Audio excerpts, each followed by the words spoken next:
আসসালামু আলাইকুম ওয়া রাহমাতুল্লাহি ওয়া বারাকাতুহু। সম্মানিত দেশবাসী, আমি cancer specialist doctor SM. Sarwar. বিশেষ করে আপনাদেরকে আজকে পরিচয় করে দিচ্ছি একজন ক্যান্সার রোগী যিনি কয় মাস চিকিৎসা করছেন আপনি? 4 মাস চিকিৎসা হয়েছে এবং নিজেকে আল্লাহর রসের সম্মতে উনি খুব মানে অল সাইড উনি সুস্থ মনে করছেন। আমরা ওনাকে দেখাই আপনাকে, উনি অ্যালোপ্যাথিক চিকিৎসায় ওনার এই যে অবস্থাটা এখান থেকে ধরে এখানে হয়ে এই জায়গা পর্যন্ত ওনার অপারেশন হয়েছে। এই জায়গা নিয়ে সে পচন ছিল টোটাল অবস্থানটা।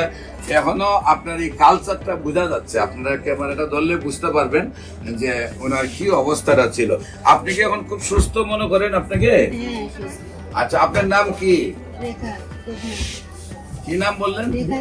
রেখা দেবনাথ। আপনার উনি কি হন?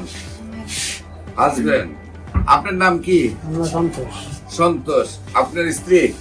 আপনার স্ত্রীর নাম হলো কি? রেখা। আপনাদের গ্রাম কোনটা? গ্রামের নাম কি? গ্রামের নাম বেতিকুলা। Post office? বাজিয়া।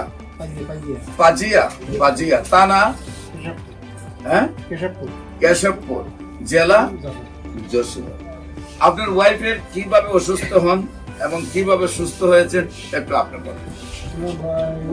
এখানে একটা ওষুধ মতন হয়েছিল পোটালের মতন, পরীক্ষা করে দেখা গেল ওতে ক্যান্সার।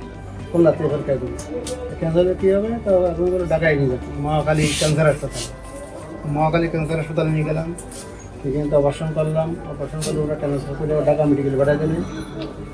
দিদি ওরা বললো অপারেশন সাকসেসফুল হয়নি, অপারেশন আবার করতে হবে। আমরা প্রথম ঢাকাতে আসছেন, আপনার এলাকা থেকে পাঠাইছে ক্যান্সার হসপিটাল মনে, সেখান থেকে আপনার পাঠাইছিল ঢাকা মেডিকেল এবং এখানে চিকিৎসা করে অপারেশন করে সাকসেস হন নাই। দুইবার করছেন অপারেশন, তাও সাকসেস হয়। আচ্ছা, আপনার অ্যালোপ্যাথিকে আমার এখানে আসার আগে কত টাকা খরচ হয়েছে আপনার? 5-7 লাখ টাকা। কয় মাসে? প্রায় 5 থেকে 7 লাখ টাকা আপনার খরচ হয়ে গেছে। তারপরে আপনি আমার ভিডিও দেখে আমার কাছে চলে আসছেন। আসার পরে কয় মাস চিকিৎসা হলো? 4 মাস চিকিৎসা। এখন রোগীর কি অবস্থা? এখন অবস্থা খাতি পারতো না, খাতু পাচ্ছিল, খাওয়া খুবই বাড়িয়েছে। এখন কি আপনি সম্পূর্ণ সুস্থ? আল্লাহর রহমতে উনি সম্পূর্ণ সুস্থ রয়েছেন, নিজেকে দাবি করতেছেন। 5 কেজি ওজন আগের চেয়ে বেড়েছে, নিজেকে সুস্থ। আমরা ইনশাল্লাহ আজকে ওষুধ দিচ্ছি, দোয়া করবো আমরা আল্লাহ যেন বাঘের মতো শক্তি দান করেন এই ওষুধের দ্বারা। এবং দেশবাসীর কাছে আমরা দোয়া চাই, উনি যেহেতু সুস্থ হয়েছেন উনি যেন আজীবন সুস্থ থাকেন, ওনাকে যেন ক্যান্সারটা রিটার্ন না আসে। আপনারা দেশবাসী যারা ভিডিওটা দেখেন সবাই তার জন্য দোয়া করেন। যে কোনো প্রয়োজনে স্ক্রিনে দেওয়া নম্বরে যোগাযোগ করার জন্য আহ্বান জানিয়ে শেষ করছি। এবং ওই রোগীর জন্য যিনি মরণবিধি ক্যান্সার থেকে মুক্তি লাভ করেছেন তার জন্য দোয়া চেয়ে শেষ করছি। সবাইকে ধন্যবাদ। আসসালামু আলাইকুম ওয়া রাহমাতুল্লাহি ওয়া বারাকাতুহু।